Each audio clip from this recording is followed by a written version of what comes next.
Hey YouTube, Omar here, and don't mind my cat or my mom if she gets into the camera. This is kind of a quick video, but I wanted to talk about a few things.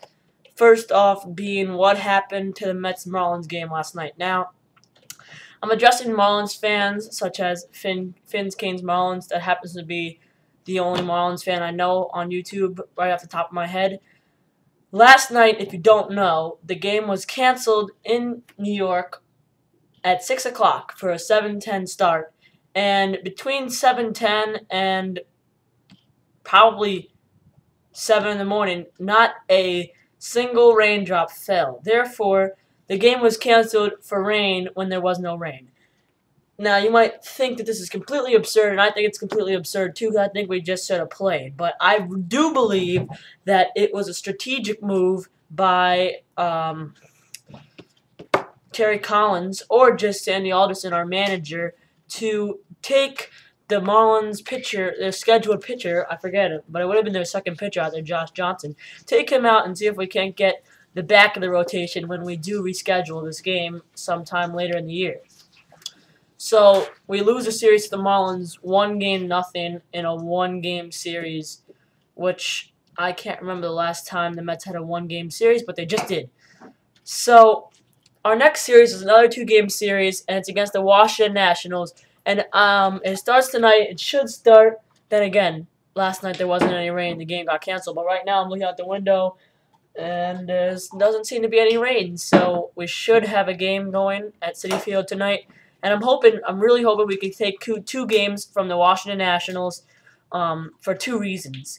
Number one is that if we win both these games, for sure we'd be in front of the Washington Nationals and take fourth place, which isn't really a big deal. But, you know, it's better than being in last place. And second of all, you want to gain some momentum going into a series against the Yankees when we're not going to have Ike Davis, we're not going to have David Wright, we're not going to have Chris Young. I mean, as I said yesterday, or 2 days ago, I'm really frustrated with the Mets injuries and all the stuff that's been going on with the trainers obviously not doing the right things to keep our players healthy. But we'll get through it, I guess, and hopefully the Mets can stay healthy someday. So we'll go right back to the NBA, the playoffs. I forgot to make my predictions, actually, last time I was on. My predictions were this. I had the Mavericks in 7, and I'm not lying because Game 1 went to the Mavericks over the Thunder. I'm not lying. I had the Mavericks in 7. You can ask Jason. I told him before the series started, and they won obviously last night. Dirk Nowitzki had 48 points.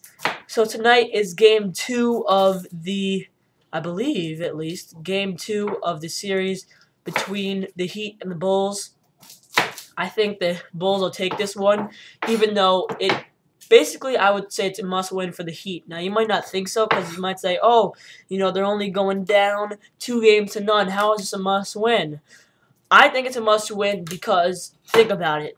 Do you really think the Heat, against the Bulls team, how they're playing right now, do you really think that the Heat are going to go 3-1 in the next 4 games against them to win the series? There's no way.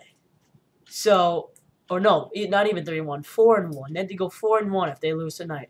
So they're probably gonna lose. And I said the Bulls take this series in 6. That was my original prediction. And that game's at 8:30 tonight. Otherwise, in the NHL playoffs, which I really have not been watching, but I guess it's a little bit interesting. The San Jose Sharks play the Vancouver Canucks again tonight at 9 o'clock. Vancouver is up on the series 1-0. And then tomorrow night is Game 3 of Boston and Tampa.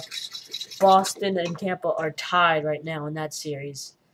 And as for other news, the NBA draft lottery has completed. Cleveland Cavaliers had the highest chance of winning. They did win. I forget the second and third pick, but I do know that the Cleveland Cavaliers had the first pick in the draft and the 4th pick in the draft, which is absolutely crazy. And they'll probably end up taking Derek Williams and another great player. Anyway, that's all I have to say for tonight. Let's go Mets. Let's hope we can sweep 2 from the Nationals. And Still really pissed about us not being able to play that game last night. But see you later.